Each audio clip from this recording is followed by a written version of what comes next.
こんにちは、メイです。ついにオランジェ島が完成したので、今日はオランジェ島を散歩していきます。島のテーマは水浸しです。どんな島なのか気になる方はぜひチャンネル登録をお願いいたします。それでは早速オランジェ島をご案内いたします。まずはエントランスです。案内所が近いので少しでも遠く見せようとした場所ですね。左の自宅が手前にあることで、ほんの少しだけ案内所が遠く見えるように、と言っても誤差の範囲ですね。飛行場から自宅は近ければ近いほどいいという極度なめんどくさがり屋なので毎回近めです。どこにも出られない船とオンボロの船を所有している住民宅です。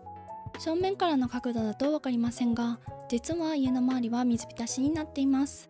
現実的ではないレイアウトです。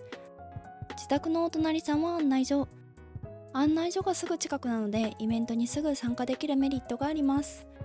案内所を大きなカフェに見立てて、この辺りをレイアウトしていきます。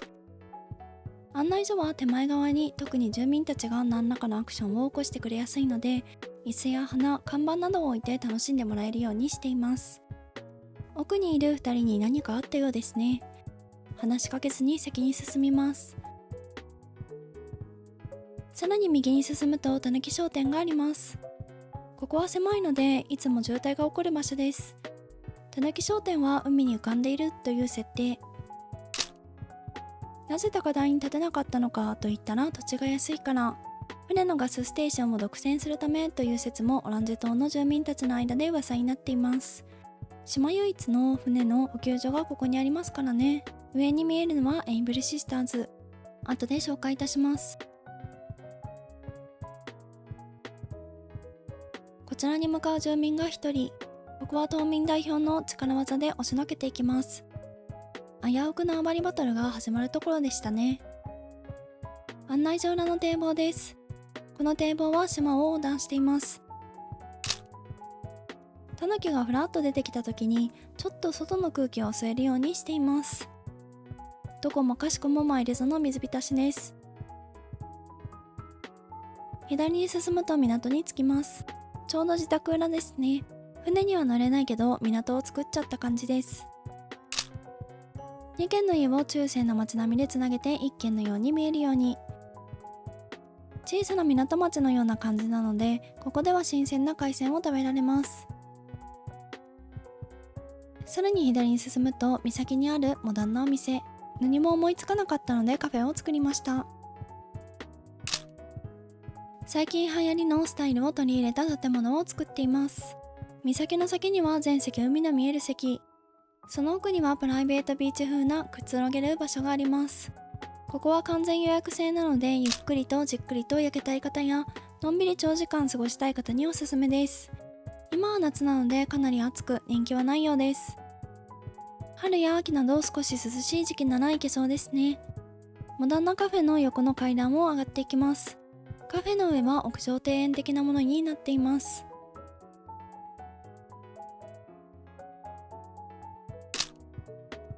ここは海の一番左側です。C カーブになっている海とその横の山が特徴的な場所です。山作りは初めてだったのでかなり苦戦しました。ここからは見えませんが、海の奥にサブ住民宅があります。斜めから見るより正面から見た方がお気に入りですね。堤防を右に進むとオランジェ島の観光名所の一つ、大きな海が見渡せる堤防があります。横断歩道の真ん中くらいからカメラを起動させるといい感じに撮りやすいのでおすすめです。ここはかなりお気に入りの景色ですね。花火大会などここから見ると結構綺麗に見えるのでかなりおすすめなのですが、残念ながら花火ごと夢見バンジの登録はできないそうです。花火大会の企画も夏の間にできたらいいなと思います。堤防を右に進んでいきます。展望台がありますが、特に何を見せようか考えて作らなかったので、海と横の道路だけ眺める感じですね。いい景色だなぁというようなものは全くありません。ここの南側に行くとエイブルシスターズへつながります。たぬき商店の上にそびえ立っていたエイブルシスターズです。堤防からしか行けないようになっているので少し不便な場所にあります。イメージは崖の上の下手や魔女の宅急便に出てきそうな場所をイメージしています。園芸ワゴンをジェットスキーかのように運んでいる船も一押しポイントです。堤防に戻ってさらに右に進んでいきます。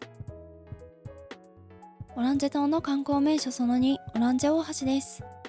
モデルは角島大橋です。海の上に橋があるイメージで作ってあります。この坂は厚盛りの仕様なので意図せず作られています。横断歩道のところもフォトスポットですが、橋の中間地点もおすすめのフォトスポットです。道路が海に挟まれている感じになるので結構好きなフォトスポットです。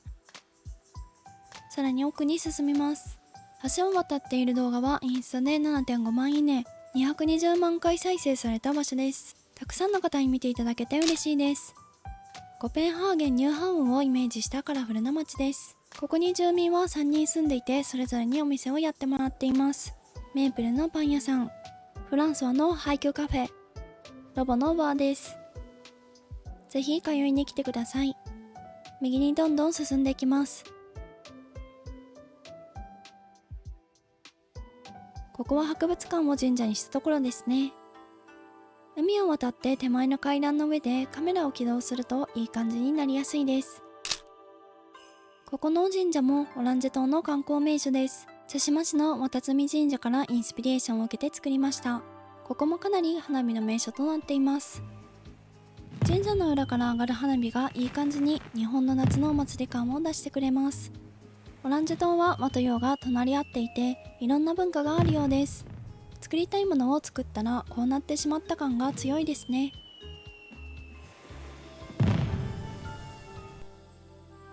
ここは正面からの写真もおすすめですが、斜め撮りも結構おすすめです。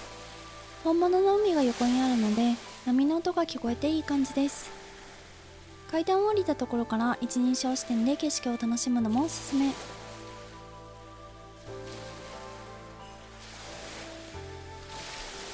先ほどとはまた違った風景が広がるのと森和風を感じれるかと思います。お参りする方はぜひこの視点で楽しんでください。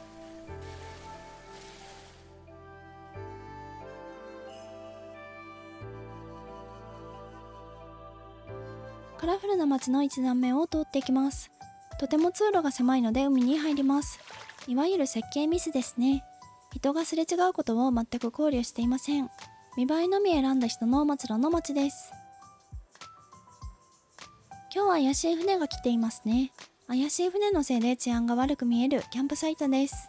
常吉のタイミングが良すぎます。ちなみに石の水受けはボートに見立てています。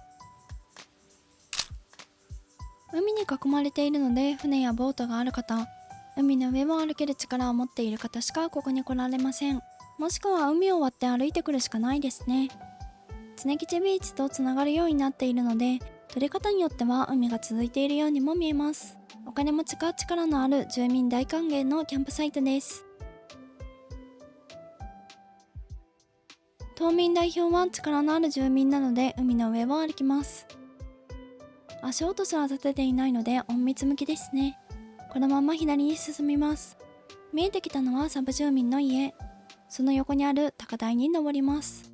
余っている階段をすべて使いたいがために作られた場所です。こちらは灯台の裏ですね。見どころはこの扉。スズメの戸締まりを思い出すと皆がかしこみかしこみお返し申すしたところですね。何を閉じ込めているのか気になりますね。一人称視点もかなりおすすめ。戸締まりしたい気分になってきますね。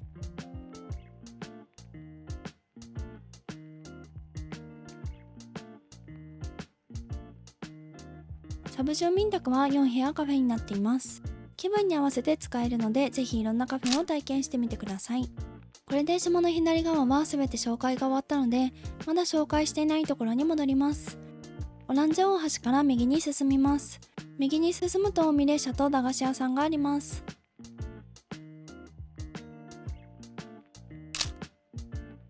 海列車はワンピースの海列車と同じような仕組みで、線路が海に浮かんでいる感じです。駄菓子屋の経営者はシベリア。店内はこんな感じ。駅前の一等地に店を構え、神社を管理する家なので、かなり有権者のシベリアさんです。駅を上がってすぐなので売り上げには困らなさそうですね。階段を下がるとすぐに駅に行けます。駄菓子屋方面が北口です。検査モニターを駅の改札機に見立てています。海列車は結局どこにもつなげれなかったので、最近は雪の電車しかないですね。帰りは線路を歩いて帰らないといけないので、住民たちからは不評です。どうせなら白い竜に乗って帰りたいですね。ATM で切符を買います。マイル家具で一番高価なので、こんな外に置いてしまって少し心配です。切符を買ったら改札機に向かう。これが正規ルートです。駅の横は建て売り住宅街。駅地下、買い物便利、住民専用の遊歩道付きと、一見聞こえはいい場所です。どこにも出られない船や海列車の音など、住んでみると意外な問題点のある場所です。私の計画ではもっと広くなると思っていたのですが、実際に作ってみると全然でしたね。狭すぎます。レベンダー畑のある遊歩道です。住民の皆さんはここを通らず、奥の海を歩いていることが多いですね。これでオランジェ島を一周しました。一押しのところまで戻ります。オランジェ島の散歩はいかがだったでしょうか。これでオランジェ島シーズン2は終わりです。夢見マンジョンも公開したので概要欄からご覧ください。公開期間は未定ですが、突然未公開になるかもしれないのでご了承ください。オランジェ島に行ってみたいかもと思った方はぜひいいねボタン、チャンネル登録、メンバー登録はまだの方はお願いいたします。この動画の後に総集編動画を出しますので、作り方など気になる方は次回の動画をお待ちください。SNS もやっていますのでお気軽にフォローしてくださいね。最後までご視聴ありがとうございました。また次回の動画でお会いいたしましょう。